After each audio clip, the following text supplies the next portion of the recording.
Selamat datang di Pak D Channel.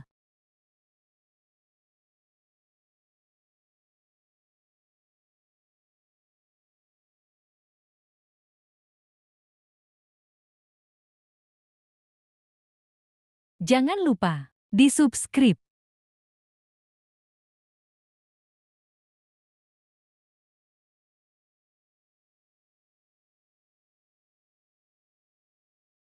Assalamualaikum warahmatullahi wabarakatuh.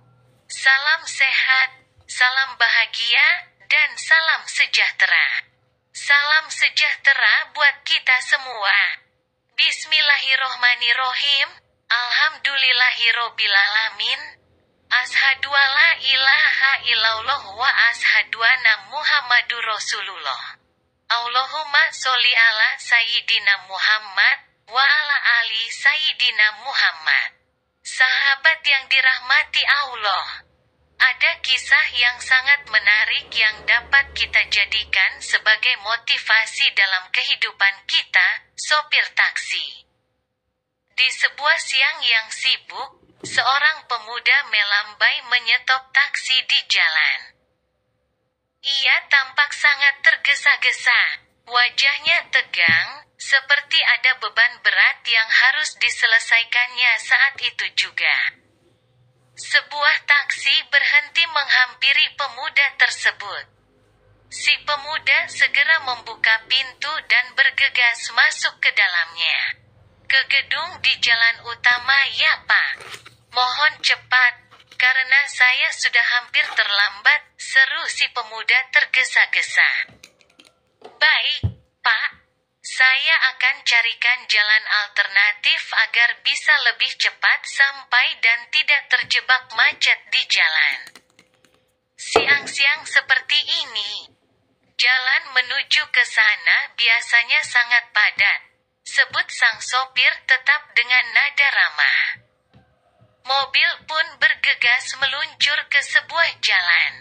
Setelah melewati sedikit kemacetan, sang sopir segera mengarahkan mobilnya ke jalan alternatif yang memang lebih sepi daripada jalan utama. Mobil pun akhirnya bisa melaju cukup kencang. Si pemuda di kursi belakang masih saja sibuk dengan beberapa dokumen yang dibawanya. Di tengah perjalanan, tiba-tiba sebuah mobil dari arah berlawanan melintas dengan kencangnya. Hampir saja terjadi senggolan yang bisa berakibat fatal. Sang sopir taksi terkejut, begitupun pemuda yang menumpang di belakang. Sekonyong-konyong, mobil yang hampir menyerempet malah menyalahkan sang sopir taksi. Sahabat yang dirahmati Allah, sopir di mobil tersebut berteriak dengan kasar, memaki sopir taksi yang dianggap berbuat salah. Meski sebenarnya yang terjadi sebaliknya. Mendengar umpatan kasar itu, penumpang taksi lantas ikut marah. Pak, ladeni saja, dia yang salah, malah dia yang memaki-maki kita. Dasar orang tidak tahu aturan, teriaknya kencang. Tapi, sang sopir taksi justru memilih menjawab jawaban yang mengejutkan. Silakan lewat Pak, mohon berhati-hati. Semoga selamat sampai tujuan ya, salamnya pada si pengemudi mobil yang hampir menabraknya. Si pemuda pun terheran-heran dengan sikap si sopir taksi.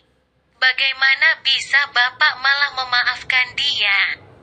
Bukankah jelas-jelas dia yang salah, serga si pemuda masih dengan sedikit emosi, sebab perjalanannya jadi sedikit terganggu. Sudahlah Pak, yang penting kita semua selamat, ucapnya dengan nada sabar. Senyum mengembang dari bibirnya. Memang, dia salah, tapi kita tak perlu menimpalinya juga dengan kasar. Kalau kita sama-sama keras, sudah pasti perjalanan Bapak yang tadinya hendak buru-buru malah akan jadi lebih lama. Pemuda terpana.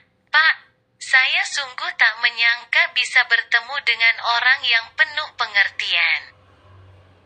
Bagaimana Bapak bisa sabar di tengah kondisi yang kurang enak seperti tadi, sahabat yang dirahmati Allah?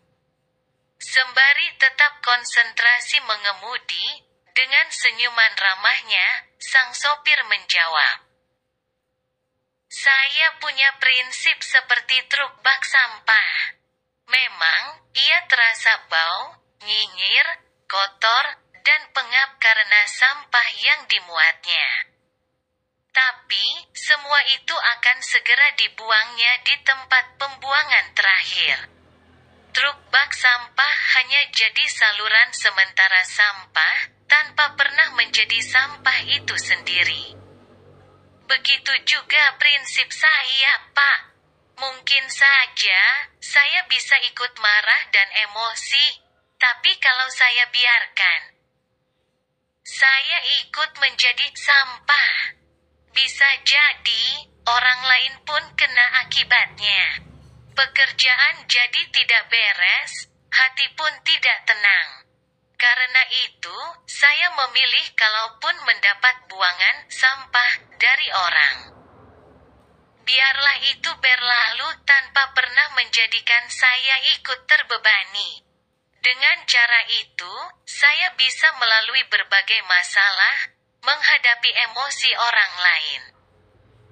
Bahkan keluhan pelanggan dengan tetap tenang dan sabar. Sebab saya yakin, itu semua akan segera berlalu, sampah yang ada akan segera terbuang, sahabat yang dirahmati Allah. Jangan lupa di-subscribe ya. Mendengar uraian sang sopir, si eksekutif muda termenung. Ia mendapat pelajaran sangat berharga hari itu. Mari, tumbuhkan kesabaran dalam diri. Jangan mudah emosi. Sehingga, apapun yang menimpa, apapun hasil yang diterima, semua akan jadi pelajaran kehidupan yang membawa manfaat bagi keseharian kita. Ya Allah, berikanlah kepada kami kebaikan di dunia. Berikan pula kebaikan di akhirat dan lindungilah kami dari siksa neraka. Demikian kisah motivasi ini, semoga bermanfaat. Ada kekurangan dan kesalahannya mohon dimaafkan. Terima kasih dan wassalamualaikum warahmatullahi wabarakatuh.